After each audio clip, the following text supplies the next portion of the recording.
કિસાન આપ સૌ press media મિત્રોનું આમ આદમી પાર્ટી અમરેલી જિલ્લો સ્વાગત કરે છે।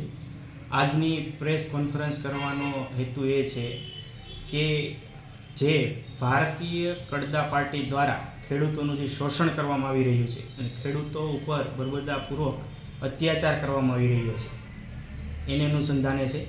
સાથે સાથે હળદળ ગામની અંદર જ્યારે ખેડૂત મહાપંચાયતનું આયોજન કરવામાં આવ્યું એ સમયે ભારતીય કડદા પાર્ટી દ્વારા અને એની પોલીસ દ્વારા જે ખેડૂતોને અને નિર્દોષો પર દમન કરવામાં આવ્યું એને આમ આદમી પાર્ટી ક્યારેય ચાખી નહીં લે।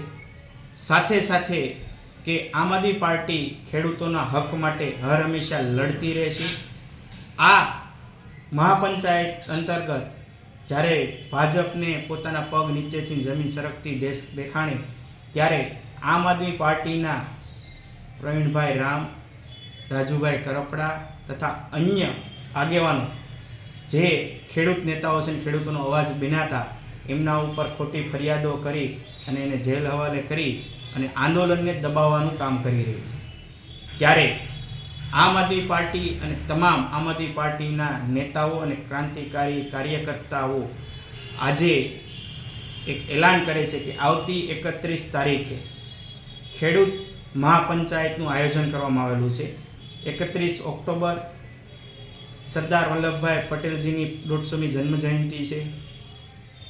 એના ચરણોમાં અર્પિત કરીને અમે સુરેન્દ્રનગર ખાતે સુદામા ગામ લીંબડી વિધાનસભાનું સુરેન્દ્રનગર જિલ્લાનું ગામ છે ત્યાં આગળ ખેડૂત મહાપંચાયતનું આયોજન કરેલું છે।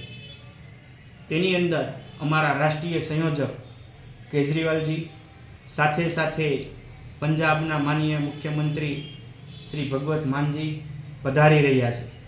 જ્યારે ગુજરાતમાં ખેડૂતોનો અવાજ ભારતીય કડદા પાર્ટીમાં દબાવવામાં આવી રહ્યો છે, એનું શોષણ કરવામાં આવી રહ્યું છે, ત્યારે આમ આદમી પાર્ટીનું શીર્ષ નેતૃત્વ, રાષ્ટ્રીય નેતૃત્વ અને તમામ કાર્યકર્તાઓ પદાધિકારીઓ ખેડૂતોની વહારે છે અને આ મહાપંચાયતનું આયોજન કરેલું છે।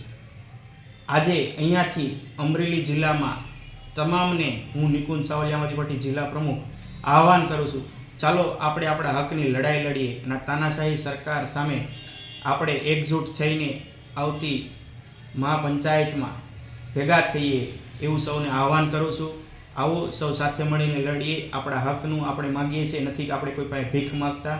અને આ કમોસમી વરસાદ થયો છે, આપણને ખબર છે આપણી પરિસ્થિતિ શું થવાની છે, તો આવો સૌ સાથે મળીને લડીએ અને તાનાશાહી આંધળી મૂંગી બેરી સરકારને જગાડીએ જેથી કરીને આપણી મહેનતનું, આપણા હકનું આપણને મળી રહે। જય હિન્દ, જય ભારત।